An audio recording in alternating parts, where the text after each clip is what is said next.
Frozen crap's lactation and big skinny take center stage as America collectively sighs at what our culture has become. Today I'm joined by the wonderfully talented pianist of the funk band named Karl's. Let's give a writer's block welcome to Karl's Pianist. What an honor. Oh, you suck. I'm Hayden Roper, and you're listening to the #1 improv comedy podcast that I know about. This is Writer's Block. Like, where's the music, Scooby? Go! And here we go.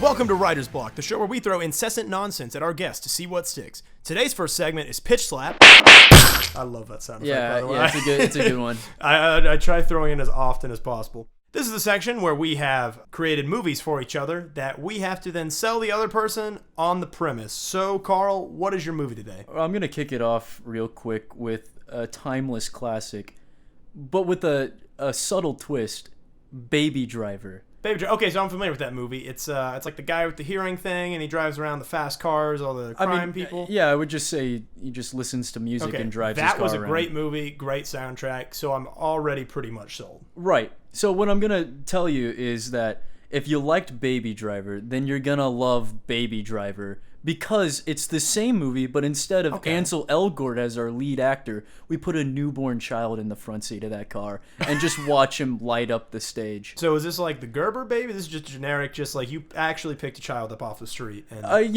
if there is a child on the street, we'll pick him up. But, I mean, we're going to go for the Gerber baby right out. Okay, Gerber baby right out. Yeah, I don't know if he's still a baby because that's been away for a while. Oh, they replace him every 3 years. Oh, they do? Yeah. All right, so Baby Driver, it has a newborn behind the wheel. Did you get that approved with like the FCC? I don't know what government agency the is in charge of FCC that. is on board for that. I mean, typically the only people we had to really clear it with were his parents, and they're all down for it because we're strapping them for cash. They're still alive? What, the baby's parents? Yeah. Well, yes, of course. Well, because it would make more sense to pick up an orphan. Well, why is that? Well, because then the parents couldn't say, no, don't put my newborn behind but the wheel of a fully functioning motor vehicle. He's got no acting experience, Hayden. We're looking for the top baby actors. Oh, okay, that makes sense. And also, I would like to clarify, so you got to approve the FCC, if I'm correct, right? Yeah, I got to approve. Okay, so that is the Federal Communications Commission.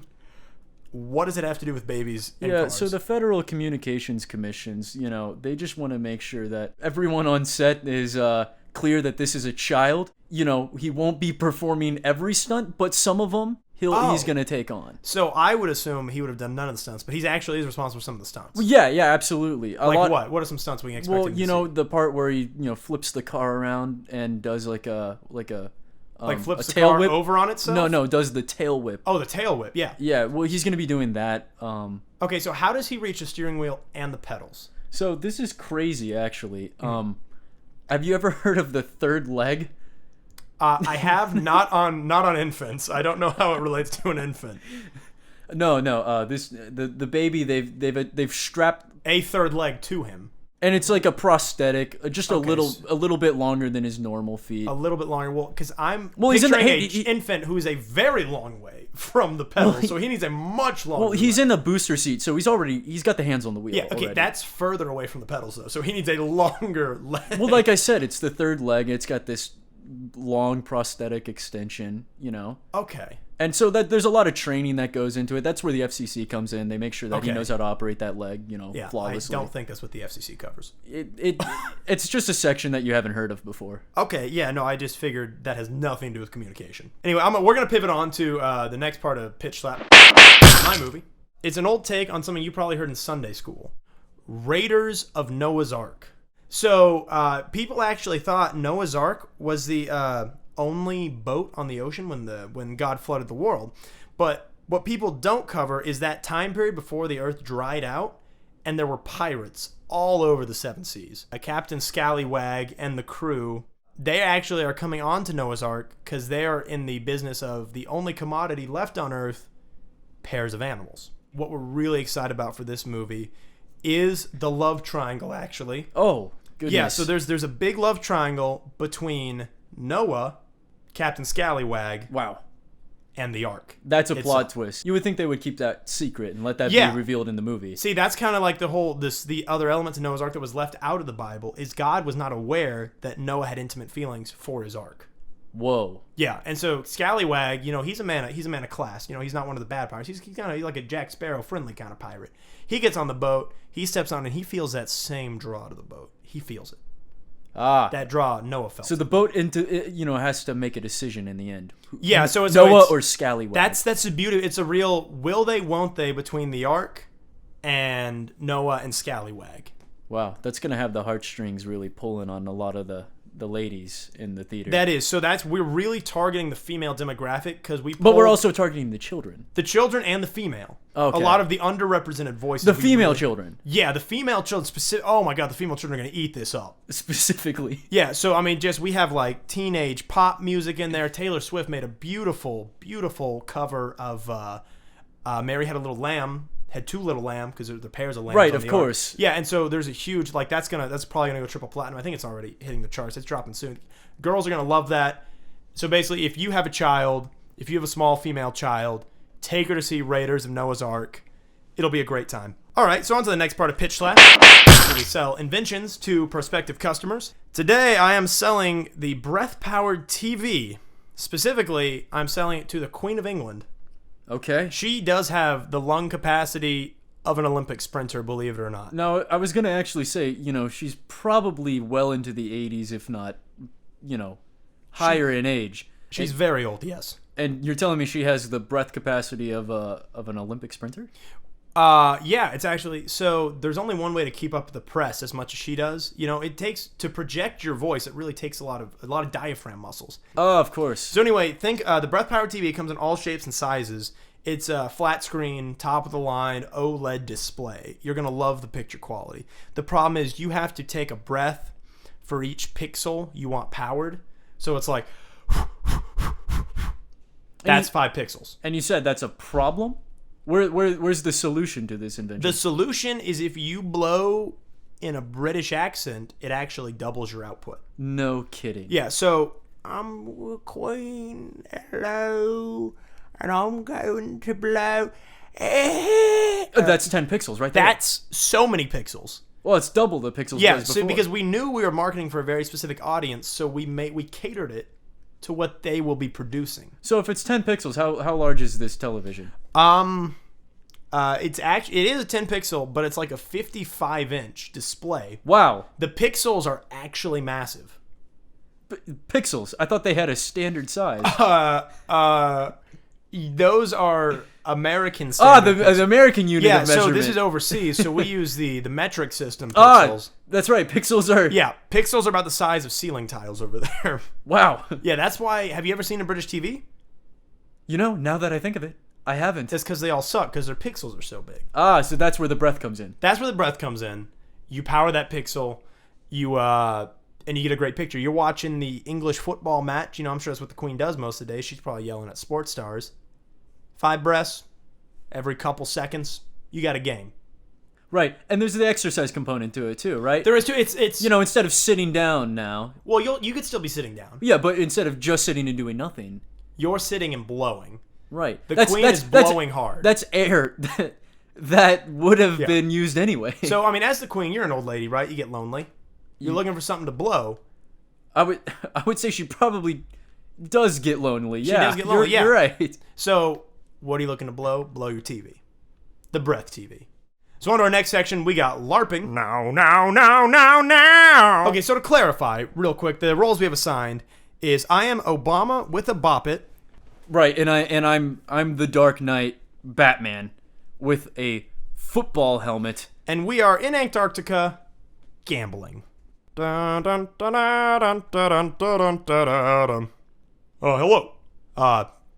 Quite chilly here. I didn't bring my big coat, but I'm ready to spend some dough. Wow, what is that awesome futuristic plane? That's just my Batmobile. Right, I meant car. What is that futuristic car driving all the way out here to Antarctica? Well, of course I've come for the only game left on the planet, and that is craps. I'm here to play craps. Right. I forgot that all other games had been outlawed. Right. This is the only legal place to crap. I love frozen crabs, is what they call it here. This is what the locals call it. Yes, Speaking of which, have you seen The Dealer? I am the dealer. Okay, so Not I'm the dealer you wanted, but the dealer you needed. okay, so I'm playing by myself then. Yes, that's how craps is played. Can I still lose? Yes. Awesome. Okay, so explain craps to me. Say I'm an idiot. You're gonna roll some dice. I didn't bring the dice. I brought the dice. Oh my, there's a secret compartment popping out of your bat plate on your chest. Yes, here they are. Okay, give me your dice. I caught them. Good catch. So you're gonna roll the dice, but not before you buy the numbers. Oh, sorry, I rolled them in the snow and I lost them. Well, you see, it's a good thing I have this. Oh, the bat grappling gun that targets dice. Ah! I've got them back. Toss them back. I dropped them. I didn't catch it. Oh, good thing I have this on my utility belt. A penguin. Oh wait. No, that's my football helmet. In your utility belt? Yes. All right. Here, found them. Found the dice. Oh, good. Good thing I didn't have to use this football helmet to get them. Yeah. So you're gonna put that, back on? Oh, sure. That's the loudest football helmet I've ever heard. It has to snap into place. All right. So I'm ready to start this game. Okay. I'm rolling my first number. All right. Whoa, hey, that's great. Bop it. What was that? That was my wife, Michelle, calling me on my pager. Twist it. That sounds a lot like the childhood game Bop It. Well, please take my word. I guarantee you it's not Bop It. Bop It. First Lady Michelle, I have many questions for you. Could I speak to her? Honey, twist it. Bop. Honey, please, please just answer bop it, twist it, bump it. No, she's got serious gastrointestinal problems. Wow, that's why she must be bopping it constantly. Yes, that's actually what we call it at the Obama residence. We call it bopping it when you take a deuce. Let's go ahead and take a quick break from the role playing, as much as we love it. We're going to move on to Merkel's Bone. So, if I'm not mistaken, Karl, you had something really interesting happen to you this week at work. Yeah, I had interesting is a way to put it, but I would say terrifying and also bewildering is a better way to phrase it. Okay, so you were so bewildered, you were terrified? No, I was terrified once it happened. And I'll get into that in a second. But once I was there, I became bewildered. Okay. And it's a topic I need to address for all the men out there. This is really a sponsored message to the men. Sponsored how? I'm sponsoring it. I don't think you know how sponsorships work. I don't. Okay, continue. So there I am doing what I normally do at work, which is... Nothing? No, that's not right. Oh, no, that's what I do at work. I am not admitting that. Okay. I do lots of work. Okay. But I needed to use the restroom after completing so many tasks. So many tasks. So, Yeah. I went to go take my $5 D, is that? Or I don't know what it equates to. I've actually, at my current salary, I take $12 dumps. Wow. Yeah, about half an hour. That's impressive. It's a skill. Wow. Must be lots of training for that. Yeah, if industry's taught me anything, it's how to take 30-minute dumps. Yeah. Okay. So anyway, I was on the way to take my $5, soon to be $12. I'm going for 13 though. Okay. Okay. So I'm on my way, and I'm on my phone as per usual. And so, like you can imagine, I'm pretty invested in what I'm doing. I'm looking at Spotify. I'm looking at all kinds of things, and then I open up the door and I take a left like I normally do, and I looked up, and I was like, wow, they must have shined the stalls. They looked really shiny. Yeah, no. And then I janitors looked do to that. the left. I was, I wasn't there to pee, so I didn't initially, notice the urinals. But then it's kind of struck me odd. It took me a second. I was like, wait, something's missing here. And then it just struck. I mean, like, snapped my fingers. I went, Oh my god, I knew exactly where I was. I was in the women's restroom. The women's restroom. And so immediately I turned around. So you weren't in the stall yet? No. I stepped inside the door, and it took me about a good 2 seconds to figure out I'm in the wrong place. And I turned around and to sprint out of there because that you don't want to be caught dead. No, that's a sexual harassment lawsuit waiting right. to happen. So, but what you don't know about the doors at work is they don't have.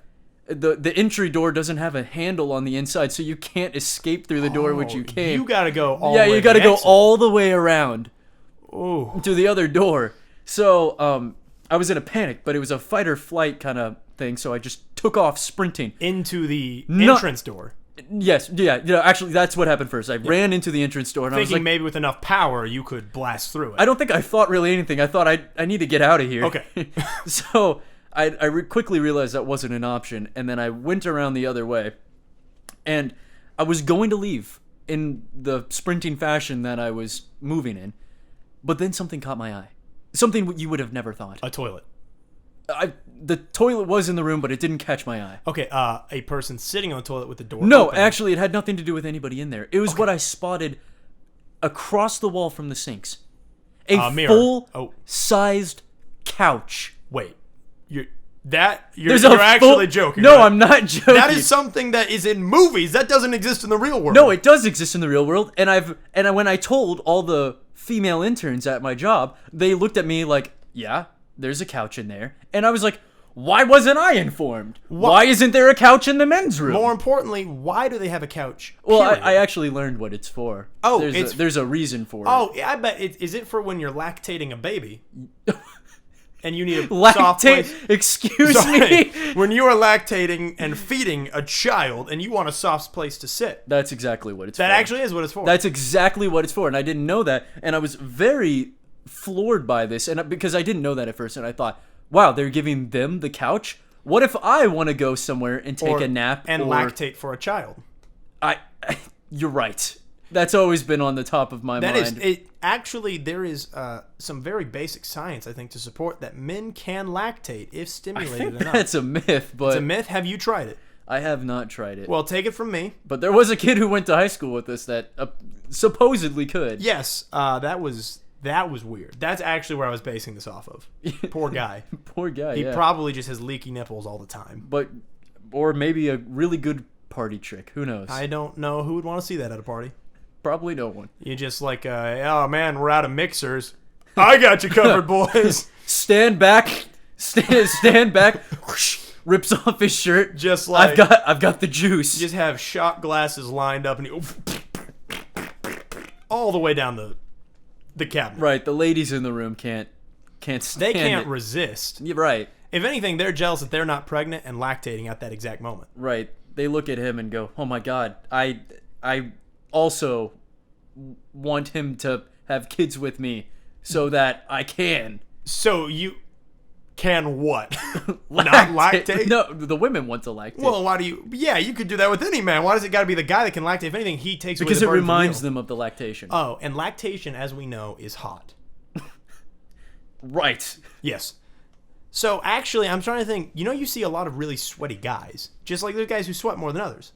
Yeah, there's some sweaty men out there. And nipples are currently one of the spots that, especially on bigger men, you see a lot of sweat there. Do you think there's a chance it's not sweat? You think there's a conspiracy that most men are actually lactating and I hiding think it? it's an epidemic that there's a lot of men self-conscious about their lactation abilities. Stand up if you've ever lactated. My God. This is I just needed a platform. I'm coming out of the lactation This is a safe closet. environment. Yeah, out of the lactation closet. And men around the world, if you suffer from this, know you are not alone. I frequently have lactation dreams where I wake up just in a puddle of milk. Milk. Wow. In that, That's it's that's impressive considering men. male nipple milk. Oh, I forgot the brand. Yeah, you're right. It was lactation. But it's actually funny you mention walking in the women's restroom. Right. Well, and then I spotted the couch and then left the women's room appropriately as one would expect. So you didn't do your business anyway. I mean, you were already there. No, I was already there, and I decided, it would probably be inappropriate if I continued to go after I knew my mistake. Okay, so I actually have a very similar story. No kidding. Yeah, except mine's worse because I realized days later, literally a whole week after the fact. Anyway, that's all the time we have for that this week. Great personal. It's amazing they link up too. Right. That's just so nice. Anyway, now we're on to fully nude. Sorry, no dumping in the lake. Fine, I will put my yard trimmings in a car compactor. Hey, Chief, I thought there was a dead body in there. Yeah, I thought that too. Until he said yard trimmings. Yeah, you gotta learn to listen. So, Alright. I'm going to need you to... Disrobe? All right. Yeah, disrobe. Close off, everybody. Let me clarify. We are not fully nude, but the section fully nude, where we give us a little piece of us Well, maybe to take maybe with you're you. not. Well, I'm looking at you. And And he's fully nude. Yeah. that's what I thought. Disrobed. So the phrase this week is throbbing careful pinky. Okay. So Carl, why don't you tell us what that means? Like a warning almost. How about that? Careful pinky throbbing. This is a phrase that you typically use when you see a guy and a girl hanging out and there's another person there, third wheeling. Third wheeling. Okay, so third It's wheeling. when it's for the third wheeling situation. So is he the pinky? Is he the throbbing? Or is he the careful? What exactly does he play? What role is he playing this? Well, like some people could mistake this as a love triangle kind of scenario, right? Okay, I think that's kind of... Okay, so third wheeling, so he's not involved in the love triangle. No, he is. That's what I'm saying. It could be potentially people from the outside looking in could think he's trying to get with her or him or vice versa. So or whatever. I'm assuming. So if you're trying to let him know that without giving it away to the couple, so you go and bump into him. You say, "Hey, careful, throbbing pinky." So, in this scenario, is the woman pinky? What's pinky? Well, pinky is what happened. It's called throbbing pinky for a reason. When you're in love, you're throbbing, your heart's pulsing, and also your pinky. And your pinky is also pulsing. Right. Yeah, or I don't know. You are pinky. For the people who have been in true love, you know how your pinky feels. Okay, I'm gonna go ahead and bring it out here. Yes, I have been in true love, and it's not until now that I realized my pinky was throbbing violently. So it's like one of those you're like yeah, you pull up your pants or like, oh, your butt crack is showing. You might tell like a plumber that. You would tell someone who's clearly chasing after a woman who's not interested, careful, your pinky throbbing. Right. It's like, hey, you're in love. You're in love, and maybe this is a no-go. This is a no-go though. Like you're trying to save him from some embarrassment. If you rearrange it to throbbing pinky, careful. Oh. That I see what you mean. That's a I'll stay. That's like a call to that sounds like a call to action. Like careful, throbbing pinky is almost like a warning. Like, hey, I don't know if you realize you got a throbbing pinky, you're in love. Yeah, well, so if it's you like say throbbing pinky, careful. That means you should absolutely hit. It's like I noticed it and I know you know it, but be careful. But be careful, but you got a good chance. Okay, so please this week try to use careful, pinky throbbing. Or pinky throbbing. Careful. There we go. Let us know how that works out for you. All right, we're on to a new segment. Very first time. I'm very excited about I'm this. excited too. So we're calling this Good Cop, Bad Cop. I was thinking I was going to do Bad Cop because I don't want to make my guests be mean. Okay. So you're going to be Good Cop. That's fair. So you're what this is parenting advice from non-parents. So actually, all of these problems we discuss in this section are from the parenting or the Ask Parents subreddit. So you know it's real. These are legit problems facing American parents. Okay. So wait, we're ourselves in this scenario. We're giving parenting advice because we're not parents. Yes, we're giving it to parents, but we're playing Good Cop, Bad Cop. Meaning you're giving them the kind advice that they want to hear. I'm giving them the mean advice they need to hear. Okay, so these questions are coming from parents? Coming from parents, and we're answering it Good Cop, Bad Cop style, telling them how they should address it with their kid. Okay, yeah. I'll tell them what they should do. All right. So this one is I did not believe it when I read it. So there's a problem. Grandmother is fat shaming my 10-year-old baby. Now there's a big problem with this. The fact that a parent still refers to their 10-year-old as a baby. At what age do you exit the threshold of baby and you just become child? So we got grandmother is fat shaming her 10-year-old child. You need to whip this child into shape. You need to cut out the snickerdoodles and put in the Snicker 100-meter dash every day before breakfast. That's what he needs. Jumping in on that, he's just, he's in a bowling ball stage, We've all had friends that have been bowling balls. We have had friends who've been bowling balls at some point. But that's not acceptable, and that's not an excuse. You need to become skinny. You need to grow that six-pack from a young age. Hit the gym now. Well, hit the gym, but, take it light. Be the bowling ball. Roll Power lift. You want results. You want them fast. You hit the big weights immediately. No spotter. It grows character. Your grandma's just telling you you're fat because she just doesn't want you to get fat. She's insecure about being fat because she's old and lazy, so you need to tell her she's fat too. Fat's just a way of saying bigger skinny. Bigger skinny. Yes. Well, bigger is better in Texas, so, bigger is a good thing. Yeah, well, guess what, child? You're not in Texas right now. But you could move there. Great advice. Okay, so if you're struggling with this as a parent, just listen to both sides. It's always good to hear both sides of the argument. So you heard good cop, you heard bad cop. Right. Take your approach. The real approach, most people would say, is probably a healthy middle ground. But I'm gonna be totally honest. As a bad cop, I think my ideas were way better. I'm going to be completely honest and say, I think moving to Texas and becoming big skinny is the way to go. I actually know a couple people that, now you mention, I call them hey, what's up, big skinny? Yeah. And those are just really overweight people that I'm doing them a disservice by not telling them they need to hit the gym. I think that you're just not accepting their life choices, Hayden. Maybe that's what it is. I need to be more accepting Right. of big skinny. Yeah, big skinny. There's another. Quick callback to fully nude. Call someone big skinny this week. See how it plays out. I don't know how you'd use that. So the other parents. So we're gonna switch roles now. I'm gonna be good cop. You're gonna be bad cop, like you wanted. Okay. So this is, how do you handle head lice in the home? Because in that young age, kids are always getting hair lice. So what I'm gonna tell you, mothers and fathers of the world, is you want to be really nurturing with this. I'm thinking you put them in a nice warm bathtub. And I'm saying, toss them! They're done! They're done. Well, yeah, but you could. But so he's making a good point. Toss them in the trash, because that's actually, when you get the lice out, you want it out of your house. So you want them already in the trash can. So you're kind of showering them in the trash can, getting the lice out, using a nice anti-lice shampoo. Maybe don't toss your child. Burn their hair off. Now it's done. Okay, now the bald look is in, actually. You could actually use that as exploitation, if I'm not believed. So I'm putting a positive spin on this. There's always you can say, hey, look, my kid's got cancer. Your kid has cancer? Toss him. No good. So see, this is a situation where good cop wins, all right? And actually, if you're noticing a trend, I win. And my guest here, Karl, is just an idiot and clearly doesn't know what he's talking about. Some might say that Hayden has won both rounds, but I'm going to say that I won the first round. Well, we agreed that I won. I don't remember that.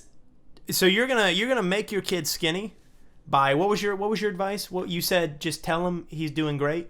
No, I said move to Texas and become big skinny. Oh, and become big skinny. I forgot that actually.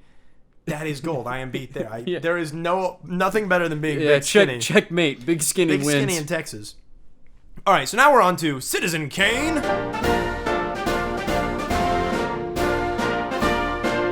All right, so here on Citizen Kane's, where we like to read news stories from around the world to really keep you informed on current events, politics, the whole life. It's important to be informed as an American viewer, as you are aware. In just one short year, there is a presidential election coming up. You're going to want to be well-versed in all these issues before you check that red, blue, or independent box, okay?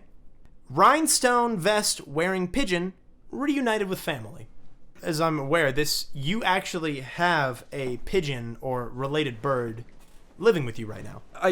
I would say yes, I do have a bird in my house. So you can really relate to it. Do you ever dress it up in rhinestone vests? I'm going to say this is definitely an oddball one. We don't typically put it in a rhinestone. What do you put it in, like outfit-wise, when you role play with it? Right, when I role play with my bird. Well, what kind of bird is it, so we have perspective? Yeah, so we just have a perspective. We have a green-cheeked conure and a another one. All right, so for people that aren't bird DJ enthusiasts, Khaled style. so for people that aren't bird enthusiasts, what does that look like? It looks like a parrot, but way smaller. Okay, a small parrot. Yeah. Okay, so what do you dress it up as when you play parrot with your bird? Like you would play dress up, play doll as a child. When you play dress up with your Right. From all the times that I've played with my sister's bird and dressed it so up. it's your sister's bird. Yeah, it's hers. Okay, so what does she do with the bird? Why does she have a bird? It's a good question. I don't know. I just thought she's a crazy bird lady. Has she been cycling through a lot of birds? Does she eat the birds? Now that you mention it, She's bringing a new bird every week. there's a new bird every week. I never thought. Where did the old ones go? Well, so I realized this is a common problem. My sister, I caught her. She was guilty of this way back in, I think, middle school. I'm just upstairs. I'm minding my own business. I'm like doing my homework, whatever a middle schooler does. And I hear a lot of like snapping noise. And I assume she's breaking popsicle sticks. That's what girls do. That's what teenage girls do. They break popsicle sticks. They make. They open the freezer door when they get home from school. They just break them in half. Yeah. So it was the freezer door I heard, and then she snaps them in half. And I guess I should have seen it sooner. But all those lifeless birds in my freezer, she was actually snapping their necks. After they were dead? Or you just snapped them in Yeah. place? So I'm very concerned for the mental well-being of my sister snapping the necks off of dead birds. But yeah, no, she always made meal. Like, that's very proactive. Most middle schoolers won't like make dinner, but I always remember we had like ravioli with surprise. It was called like ravioli surprise. Yeah, and you invited me over one time for you ravioli had surprise. it. So it was a very like unique meat. I almost thought it was maybe like mallard or some kind of duck, but there were like little crunches in it, and she was always like, oh, that's the beak. I'm like, oh, the beak of the duck. That makes sense. And now I'm thinking about it. We were eating birds. Oh my god. They weren't mallards. They were not mallards. No. Now you don't think? I mean, I don't want to jump conclusions, but the reason I thought mallards is because there were so many ducks in my yard. The ducks would always fly into my pool at random times. Right, and she was out there normally just snapping their necks. Yeah, no, so that's fine. That's expected. Like, you get a duck, you get a pass. Yeah, my sister snaps the necks of lots of animals. And it's just the more I talk about it that I realize how dark this is. Yeah, you're right. That typically wouldn't strike me as something out of the ordinary. You see kids, they're like, what do? We pulled the legs off of we smash caterpillars. That's what kids do. I just guess nowadays, the modern age of technology, kids, they're looking for more outlets for their creativity, and now it just takes the form of snapping the necks of small animals. I'm going to go out on a limb and say that, at least half the underage population's doing this. When you say underage in terms of... Probably 21. That's just a... Underage for drinking. So we actually are in that... Oh, I'm in that category right now. Right. So you're referring to me as someone who should be snapping the necks of animals frequently. No, I said that's half. Oh, like the lower half or just half? Because by that theory, at least 3 of our roommates do it. Well, yeah, you haven't seen them? What do you think Snapping Necks Saturday's about? Oh, I thought it was a dance thing. I thought I was doing the neck snap. Yeah. Like that guy from the Peanuts who throws his neck. It's confusing because there is the dance move, the neck snap. Yeah, it's so confusing that we do those simultaneously. Our living room is a bloodbath on Saturdays. All right, so as we close out our show, our little final bit, it's a thing we do. It's a thank you to all our guests for coming onto our show. We really appreciate you guys, like we appreciate the fans. Thank you. So I was told you have a musical side. It's been talked about at the water coolers that I do. So I mean I growing up, you took a lot of piano lessons, right? I did take a few piano lessons here and there. And I mean you're modest, but you're pretty talented. You know your way around a keyboard. I would say I know my way around some keys, yeah. All right. Well, I also heard recently you were kind of shy about it, but you produced a new single. Oh, I strictly piano based. Right. Called Ode to Loneliness. And there's you actually sobbing in the background while you play. Yeah. No, it's beautiful. It's really touching. But it's a piece I've been working on for my whole life now. Your whole life, yeah. So you've been lonely your whole life. Right. Okay, well, that's good for you. All the power to you. But what if I told you we're giving you the chance to play that in front of dozens of musical agents? We have a live studio audience right behind us in this curtain ready to hear your hit new single. I'd be honored.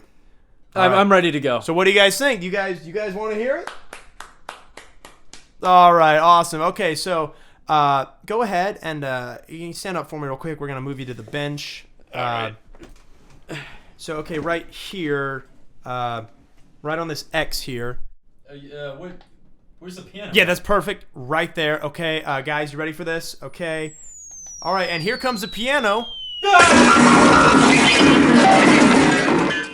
Thank you so much for tuning in. That concludes our show for the day. If you like this episode, be sure to subscribe to Writer's Block, the #1 improv comedy podcast that I know of. Let us know what you thought in the comments below, and leave your own ideas for Pitch Slap for a chance to be featured on the show. Also check out the Classic Podcast, where we discuss everything movies, including reviews and theories from all the latest blockbusters. I'm Hayden Roper, and this has been Writer's Block. And here we go.